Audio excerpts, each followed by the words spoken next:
Tips ibu minimalis menjaga area cuci pakaian tidak jadi area kumuh, rumah rapi, bersih. Sebelum lanjut lagi, jangan lupa untuk klik tombol subscribe, share, dan like ya. Makasih. Dan kita lanjut sekarang. Halo bunda semua. Semoga semuanya sehat selalu ya. Area cuci jemur itu sering banget jadi area paling berantakan di rumah.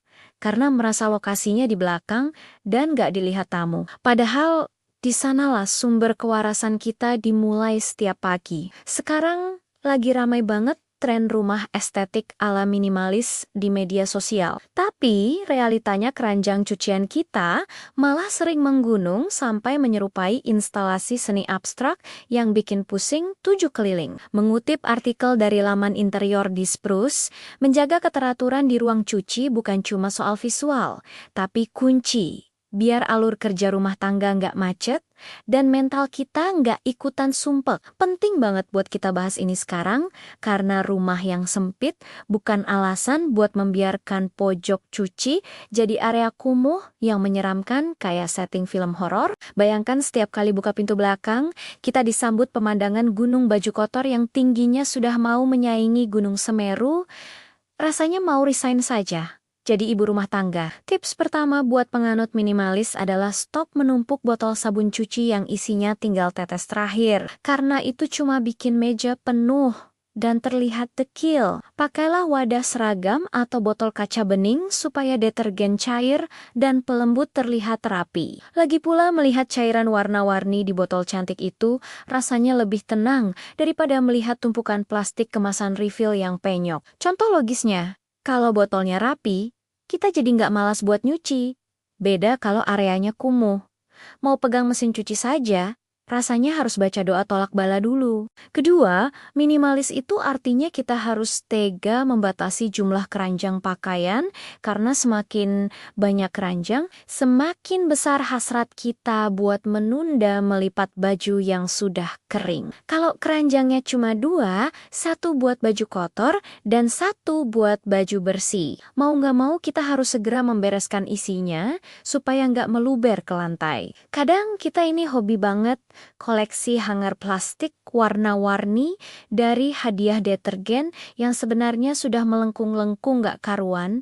Lebih baik disingkirkan saja. Coba pakai satu jenis hanger yang seragam, mau itu kayu yang hangat dan estetik, atau plastik putih yang bersih dan minimalis yang penting konsisten. Dengan hanger yang sama, lemari kamu langsung terasa lebih rapi dan enak dilihat, bahkan tanpa harus menambah dekorasi apapun. Percaya deh, visual yang seragam itu punya efek menenangkan yang nggak kelihatan tapi terasa. Soalnya, kalau hanger kamu campur-campur, ada yang warna-warni, ada yang bengkok, ada yang bekas laundry pas baju digantung, tampilannya jadi berantakan. Bukannya kelihatan seperti koleksi outfit yang siap dipakai, malah jadi mirip lapak dagangan baju bekas di pasar kaget hari Minggu. Mata jadi capek duluan sebelum sempat milih baju. Dengan hanger seragam, bukan cuma estetika yang naik level,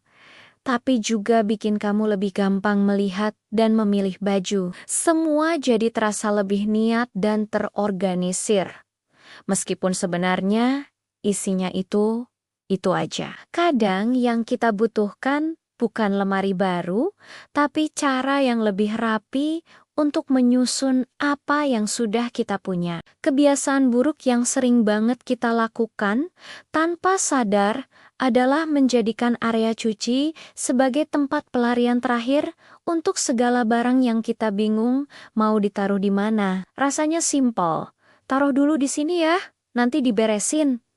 Tapi kenyataannya, nanti itu sering gak pernah datang. Mulai dari sapu yang sudah patah, ember retak, hanger bengkok, sampai mainan anak yang sudah pecah, semuanya numpuk di situ. Lama-lama, area cuci yang seharusnya jadi tempat bersih-bersih malah berubah jadi gudang kecil yang semrawut dan bikin sumpek. Padahal, area cuci yang minimalis itu butuh ruang napas. Ibarat kita habis capek seharian, pengennya duduk di tempat yang lega dan rapi, bukan? Nah, Area cuci juga begitu. Dia butuh ruang supaya aktivitas mencuci jadi lebih ringan, lebih cepat, dan gak bikin stres. Bayangin, kamu lagi nyuci, tapi harus geser-geser barang dulu, injek sesuatu yang gak jelas, atau bahkan hampir jatuh gara-gara lantainya penuh.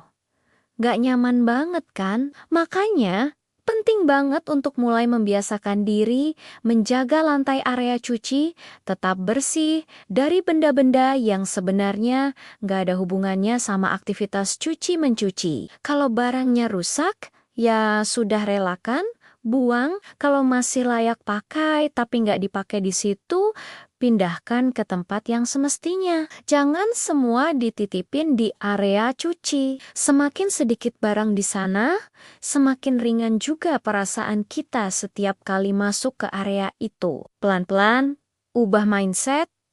Area cuci bukan tempat numpang barang, tapi tempat kerja yang harus efisien dan nyaman. Kegiatan mencuci yang tadinya terasa berat, bisa jadi lebih cepat selesai, lebih teratur, dan bahkan sedikit lebih menyenangkan. Kalau ada rak, pakailah buat menaruh setrika dan papan gilas dengan posisi berdiri supaya hemat tempat dan gak menghalangi jalan masuk. Lucunya, kadang kita merasa sudah minimalis tapi stok sabun cuci buat 1 tahun ke depan ditumpuk semua di sana.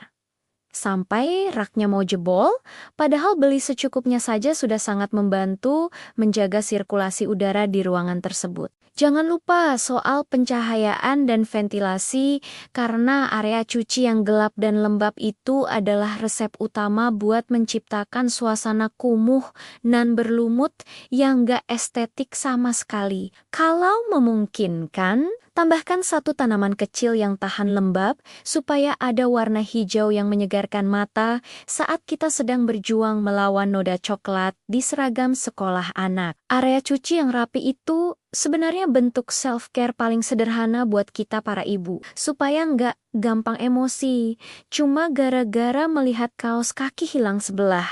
Dengan mengatur area cuci secara minimalis, kita sebenarnya sedang menyederhanakan beban pikiran kita sendiri dari drama cucian yang nggak pernah ada habisnya dari hari Senin sampai Minggu lagi. Kesimpulannya, mengubah area cuci dari zona kumuh menjadi sudut minimalis yang nyaman. Bukan soal punya mesin cuci harga puluhan juta, tapi soal konsistensi. Kita mengatur barang yang ada di sana. Kita harus mulai sadar bahwa setiap sudut rumah berpengaruh pada suasana hati kita. Jadi, jangan biarkan area belakang jadi titik lemah yang merusak kedamaian rumah tangga kita. Mari kita lebih reflektif lagi. Apakah tumpukan baju itu yang mengendalikan kita, atau kita yang memegang kendali penuh atas kerapian hunian kita sendiri? Tetap semangat buat terus beberes, karena rumah yang tertata adalah awal dari pikiran yang tenang dan senyum ibu yang lebih lebar setiap harinya. Percayalah, kalau area cuci sudah rapi, aktivitas domestik lainnya bakal terasa jauh lebih ringan dan menyenangkan buat dijalani bareng keluarga tercinta. Terima kasih sudah menemani curhat dan ceritaku sampai akhir. Sampai ketemu lagi di episode video berikutnya. Salam semangat, Bunda semua.